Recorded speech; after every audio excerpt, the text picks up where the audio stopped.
ಇದು ಶಿವಮೊಗ್ಗ ಜಿಲ್ಲೆಯ ಭದ್ರಾವತಿ ತಾಲೂಕಿನ ಜಂಕ್ಷನ್ ಗ್ರಾಮದಿಂದ ಕಾಚಿನಕಟ್ಟೆ ಗ್ರಾಮದವರೆಗೆ ಇರುವಂತಹ ರಸ್ತೆ. ಅಬ್ಬಬ್ಬಾ, ಇಂಥ ಅದ್ಭುತವಾದ ರಸ್ತೆ ಅಲ್ವಾ?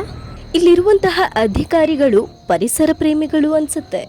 ಜನರು ವಾಹನ ಚಲಾಯಿಸುವಾಗ ಅಪಘಾತಕ್ಕೀಡಾಗಿ ಎಷ್ಟೇ ಜನ ಸತ್ರು ಪರವಾಗಿಲ್ಲ, ಮನೆಗೆ ಜನಸಂಖ್ಯೆ ಹಾಗೆ ಭೂಮಿಗೆ ಭಾರ ಕಡಿಮೆ ಆಗತ್ತೆ ಅಂತ ಎಷ್ಟೇ ವರ್ಷಗಳಾದರೂ ರಸ್ತೆ ಸರಿ ಮಾಡಿಲ್ಲ. ಸರ್ಕಾರದ ವೆಚ್ಚ ಕಡಿಮೆ ಮಾಡೋ ಉದ್ದೇಶದಿಂದ ರಸ್ತೆನೂ ಸರಿ ಮಾಡಿಲ್ಲ, ಹಂಪ್ಗಳನ್ನು ಹಾಕಿಲ್ಲ. ಅವಾಗಲೇ ನಾನು ಹೇಳ್ದ ಹಾಗೆ ಅಧಿಕಾರಿಗಳು ಪರಿಸರ ಪ್ರೇಮಿಗಳಾಗಿದ್ದು ಕಳಪೆ ಕಾಮಗಾರಿದಾರರಿಗೆ ಟೆಂಡರ್ ಕೊಡುವ ಹಾಗೆ ರಸ್ತೆ ಕಾಮಗಾರಿ ಮಾಡಲು ಕಾರ್ಯ ಕೈಗೊಂಡಲ್ಲಿ ಪರಿಸರ ಮಾಲಿನ್ಯ ಆಗತ್ತೆ, ಅದರಿಂದ ಪ್ರಾಣಿ ಪಕ್ಷಿ ಗಿಡ ಮರಗಳಿಗೆ ತೊಂದರೆ ಆಗತ್ತೆ ಅಂತ ಕಾಮಗಾರಿ ಕಾರ್ಯ ಮಾಡದೆ ಇಂತಹ ಪಾಳು ರಸ್ತೆಗಳ ಮೂಲಕ ಜನರ ಜೀವ ತೆಗೆಯಲು ಮುಂದಾಗಿರುವಂತಹ ಅಧಿಕಾರಿಗಳಿಗೆ ನಾವೆಲ್ಲ ಪ್ರಶಂಸೆ ನೀಡಲೇಬೇಕು.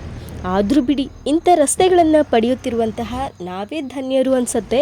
ಜನಸಾಮಾನ್ಯರ ಕಾಲಿಗೆ ಬಿದ್ದು ಕೈ ಮುಗ್ದು ಸಾಮಾನ್ಯರ ಮೇಲೆ ಹಾರಾಡ್ತಿರೋ ನಿಮಗೆ ಕೆಳಗಿರುವವರ ಸಮಸ್ಯೆಗಳ ಬಗ್ಗೆ ಎಲ್ಲಿ ಗೊತ್ತಾಗಬೇಕು ಅಲ್ವಾ?